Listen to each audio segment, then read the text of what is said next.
Yeah, I think it's been great. You know, I think in any new championship there are always a few bumps in the road, you could say, which is quite good for Extreme E. It's been a great season. I think for all of us it's learning. You know, as a championship, all the teams are learning, and the great thing is that we've all pulled together when times have been tough for one team. So that's important to really grow a championship. But it's been fun. We've been to some exciting places, very different terrain, different courses, some great racing, wheel-to-wheel action. And for me, the standout was Greenland. I absolutely loved it there. It was a great experience to go to Greenland, first of all, to learn about the glaciers and climate change and what issues it's caused for the glaciers and how we can hopefully improve that for the future as soon as possible.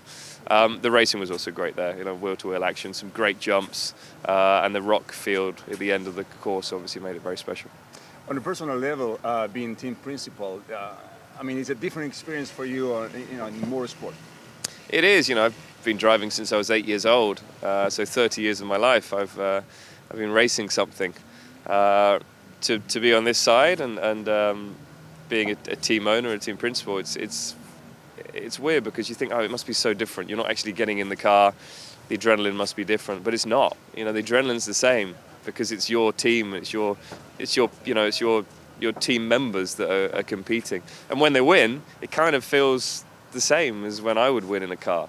So, you know, I'm loving it. I'm loving the emotion, and these two guys are doing such a good job, Michaela and Kevin, and they're very passionate about their racing, and when you see that, it really does mean a lot for the whole team.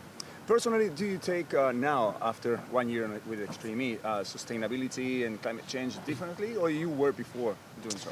I was, and I live in California, so they push that quite a bit, which is great. Whether it's to do with the simple things like rubbish or putting solar panels. We've just bought a house in Palm Springs, which we now have solar panels. Obviously, trying to do as much as I can with electric vehicles, but also riding my bike as much as I can, which I do anyway. You know, I travel to the gym and I ride my bike instead of taking the car. So, yeah, trying to do my bit, and I think, you know, it's very, very small, but if we're all doing something very small, it makes a big change. You still have a shot at the championship here in Jurassic X3. Yeah, we do. I mean, it's a very small shot, but we'll give it everything. And, you know, we come into this race not just hoping to be in the top three, but it's about winning the race. And, you know, that's what gives you that adrenaline. It's the race wins. Championships are great. It really means a lot, and that stays with you forever, a championship. You know, you wake up in the morning, you think, oh, I'm a champion. That's pretty awesome.